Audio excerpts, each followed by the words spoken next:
So you got people passing out money here. I'll take $1, thank you. Can I ask you about what you're doing here? We are the corrupt politicians that are accepting money instead of actually doing anything. We're just collecting the money from the corporations. Wow. Now we're giving out our dollar bills, though. We can afford to lose some of those. This is a virtual convention, so there's not the big boxes where the donors pop their champagne. Where are the donors now? Where are the donors now? I don't know. Virtual money is the new thing, right? The virtual world doesn't really affect that. I just have to say what they want me to say. But Joe Biden said he's going to restore the soul of the nation, so doesn't that make it all fine? That's interesting. So we're with Extinction Rebellion, and we just saw an article today that the DNC has removed any climate action from their agenda.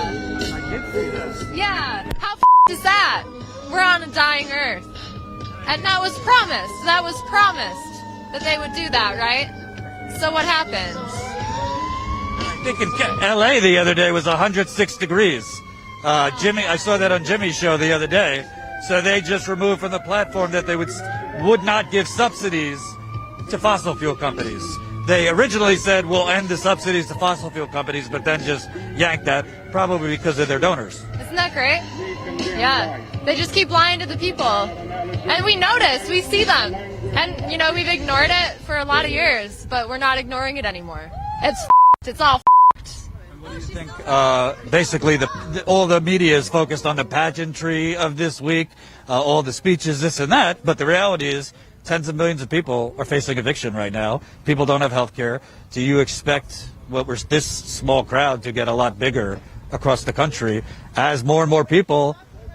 We know how it works. One would really hope. You know, and I really hope that we'll see Extinction Rebellion represented at the RNC too, because it's not that we don't like the Democrats, we don't like the Republicans either. We don't like any of it because it's all for show. They're just puppets. They're not doing anything. They've been promising us since Bill Clinton's administration that they would do something, and they've done nothing. Actually, George Bush Sr. said that he would do something. None of them have done jack. So that's why we're here. Because if we don't, scientists have said 2020 is the final year to take climate action, or else we reach tipping points that we can't return from. So that's why we're here.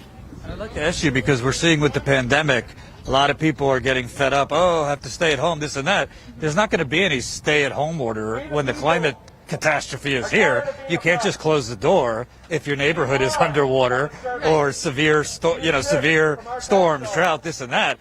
That's not going to be temporary. That's going to be permanent with climate catastrophe. Right. Absolutely right. And it's the same thing with the Black Lives Matter movement too, right? Environmental racism is huge. Who's being affected right now? The people that are living in the minority poor neighborhoods with the industries all around them pouring toxins and chemicals into the air, into the water, into the soil so they can't grow, as well as the people at the equator who are already facing heat, extreme heat and drought, and they're unable to grow food already. So it's like the system in itself is so racist, and not everyone can even see that. Right, so climate change itself is racist. Environmental justice itself is social justice. Because if we don't do something now, by 2050, we could be facing a billion people having to migrate from around the equator, and that's just like not manageable at all. So you mean Kamala Harris won't save us? You know, they're saying, oh, well, we put a woman of color on the ticket, so we believe we're being racially equitable. Right, no, it doesn't mean shit. And Kamala Harris also promised to make climate justice her number one one of her priorities with Biden. And look, I saw that article like 3 days ago, and now what have they done? They've completely taken that away. It's all bullshit. It's all bullshit. Even the media has f***ed up like what's happened here and told untruths. So it's like we know that we can't trust what they're saying.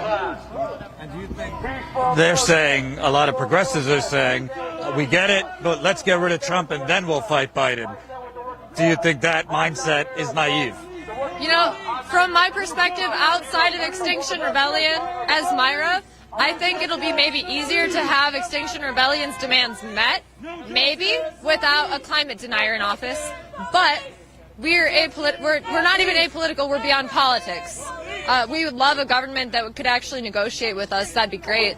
But you know, 30 years of inaction, you know, we don't know. We just don't know.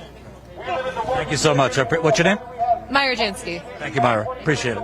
Hope you enjoyed that last video. Hop on over to statuscoup.com where you can sign up for our email list and become a member for as low as $5 to $10 a month.